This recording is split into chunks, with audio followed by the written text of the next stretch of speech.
Hi, hello, my name's Nathan, and this year for year 13, I played Crystron with the Kashtira package.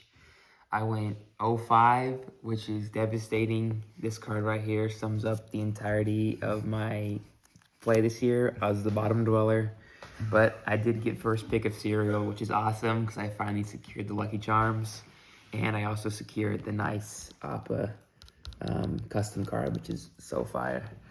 Representing the Donovan Mitchell jersey today. It represented not so great. Looked fire, but didn't play fire. So here's the deck list for that. Starting off with the Crystron engine. It was a pretty standard build. Basically, Yassine has got this deck down to a science, so just kind of copied what he plays. So he does the 3 Solfafnir, 2 Solfador, 3 Crystron Smiger, 1 Thavester, 2 Tristaros, 1 Citri, 1 Brassiordal. A lot of these cards are pretty important to have. I wouldn't really adjust the ratios at all. I ended up finding a pretty good value for Citri in most duels, being able to respond to effects on your opponent's turn without a when effect. Like Tristaros has to respond to something, so if you have like Infinity out along with Tristaros, like you can only use one in response because they're both one effects. So Citri actually works kind of nice because you can quick sync with her and not have to worry about it being a one effect, so that was nice. But yeah, pretty standard build for the Crystron engine monsters. And then for the rest of the Crystron, played the 3 Inclusion, 1 Cluster, and 1 Foolish Burial. Foolish Burial is obviously not a specific Crystron card, but you're sending Crystron pieces that you're missing. You can send Smiger to get combo started, 1-card combos, or sending anything else that you might be missing off. Inclusion obviously is great. Got to play 3 of it in the 1 cluster for helping replenish your resources and destroying monsters in the grind game. It's pretty solid. Next, we have the Kashtira engine. For my Kashtira engine, I played 2 Unicorn, 2 Fenrir, 1 Pressure Planet Right Soth, and then 1 Kashtira Birth. I really wish I had a 3rd Fenrir, because I probably would have played a 3rd Fenrir. I just think it's a little bit better having the 3rd Fenrir to to have just that as like a combo starter. It can be a bit more oppressive, I think, than having the Unicorn. But I thought these cards worked great all tournament long. They did a great job, being oppressive and, having the threat of banishing cards, having the threat of removing cards from the extra deck. I mean, some decks like Ryzeal, if you banish the Detonator, it can be pretty devastating for them. So Unicorn obviously is great. And then the Birth effect came up a couple of times, banishing 3 cards from opponent's graveyard, so that was pretty cool. So yeah, the Kashtira package overall were pretty great. And it even helps, if you draw multiple of them, you can always make Draco Sack and then go into Cherubini to go into Crystron combos. So even if you draw multiple of them, they can still go into combo starting. And so the last piece is going to be the 9 engine, and I played a fat 9 engine. I played 3 Ash, 3 Droll, 3 Veiler, 3 Ogre, 3 Infinite Impermanence, 2 Nibiru, 2 Crow for all the hand traps there. So I played a really big hand trap engine because, I guess 9 engine, because I feel like it really helps keep your important negates live.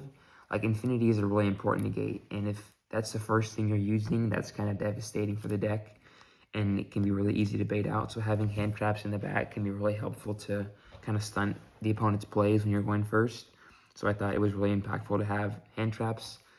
Main Crow, I thought this was a pretty good call. I thought Crow was going to be really impactful, banishing cards in people's graves to help prevent graveyard effects from triggering or summoning things back. And it can put people in awkward positions where maybe they don't have a card that they need for the combo or a piece of extend. So I thought that Crow was a pretty good call for that. And then the last little bits of 9 engine were 2 Droplet, 1 Triple Tactics Talent, and 1 Called By. Never saw Tactics once, never saw Called By once, but I had Triple Tactics activated against me at least 5 times, which was devastating. So that didn't feel great. I got my Infinity stolen a couple times, multiple cards ripped, like devastating. But I mean, they're great cards to have. I mean, you got to play power one ofs like Triple Tactics and Code By because they're just really good spells. And then Drop It, of course, um, is a really good card because you can just send Crystron pieces from hand to grave as discards. And actually, the having effect of droplets came up multiple times, which is really cool. Being able to have an opponent's attack and then keep my guys alive. So the Fight the Non-Engine played pretty well. Maybe I would, if I played the deck longer, I could cut it down a little bit to make it a bit more, make a bit more efficient with drawing the cards I wanted. But I thought it performed pretty well. Because especially like when I'm drawing, you know, multiple, like 3 hand traps and then like maybe 1 or 2 Crystron cards, or maybe a Kashtira card and a Crystron card, the deck felt really strong. Although I lost 5 times, I did win a game in each of them. And the game I won, it was like, I felt pretty good to win those ones. And it felt strong. And then other ones, maybe I just, you know, got Triple Tactics or whatever, some lame thing happened. Or maybe I misplayed a couple times. So I didn't play perfect. But I did think that having a lot of engine was helpful. Then for the extra deck, I played the one High Speed Roy Chanbara. I think the extra deck for this is really difficult to make because some of these cards like Chanbara and High Gyoda are kind of useless. Like the fact when summon this guy to like attack for a game seems awesome because like you can attack twice. But whenever you're ever going to attack over a monster with only 2,200 attack, it seems highly unlikely. So never summoned this once, never even considered summoning it. So I'd probably cut this and put something else in. For the rank 7s, I have the one Samurai Destroyer, which is great for dodging Nib. And you can also, when you attack with it, your opponent can't activate monster effects. So sneakily enough, like you can attack with this and then use like Cluster and then pop something that might have a effect. Like I think it's Chen Ying. It's the card that you played. Is that what it is, Chen Ying? Yeah, because the banished one. So this card can be pretty good in that matter. And then the F.A. Don Dragster for Spell and Trap negates. I literally went through all the levels against Sky Striker today, which felt awesome. And then 2 Elisketis and 1 Corian Gondrax. Didn't summon this once, but it's awesome to have in case you can summon it because you can pretty impressive in banishing 3. Elisketis is obviously a great card. Being able to revive something when it's destroyed, and then when it's summoned, you can search and add something back. So that's a really good card to have. And you can even make this sometimes just for the attack decreasing. For 500 attack and defense can be pretty good. And then the last thing I played is the Navy Dragon Mech, in case I needed to have a monster negate. This didn't come up very often. Actually, it didn't come up at all. But I think it's good to have a toolbox card in the back that you can maybe go into.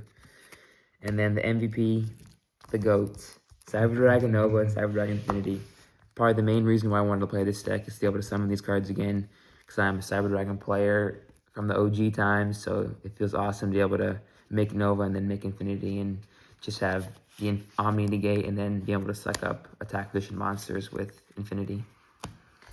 Then I have the 1 Typhon and the 1 Zeus. It's great to have versatile cards like this. Typhon almost won me a couple games. Did win me some, just like a really good card. And then Zeus, the theory of it's good to have it in the back. Didn't make it at all, but it is good to have it just in case it would come up. And then for the links, the 1 Clockwork and the 1 SP. Clockwork you need for like your combos, one card combos, normal summoning, Smyger, things like that. And the SP can be a pretty good card for removal and disruption things. And then with the Kashtira package, if you have 2 7s out, you can make Draco Sack. In fact, you get 2 tokens. Use those tokens to make Cherubini, and then go right into Crystron combos. So that's why you play these. And Draco Sack can even be pretty good because you can pop, if you, for example, make this, you can pop one of your tokens and then destroy a card in the field. So it can be kind of good for disruption that wise. And then for the side deck, which is the worst part of my deck, as per usual, put together some random cards in here. Only didn't side out very often, but you know, it's the Spell and Trap removal, monster removal with Raigeki, Ghost Spell for graveyard removal, Evenly Matched for board wipes, and then the 3rd Droplet, the 3rd Nib, And then Rivalry, because Rivalry can be pretty oppressive against some matchups, and you're only playing Machine, so this is good in your deck. But yeah, I didn't really do too much siding. Just kind of stuck with the main deck for the most part, unless it was some specific matchups. But yeah, overall, the deck, I just needed to be a better pilot is all. I think the deck could have performed a lot better than what it did. I just needed to spend more time with it. But yeah, big shout out to the 707 guys out here for another great tournament. Ran, Ian putting together a great tournament. Jacob and Trevor getting a bunch of prizes in. Aiden for tuning in all the way from down under, waking up at 2 a.m. to come out and do it with us. That was phenomenal. And just for another great time. And then shout out to Harris and Jared for playing Smash with me when I was, done for at 0-3. And I was like, yeah, let's just play some Smash. So big shout out to all the boys for another great tournament run. Peace.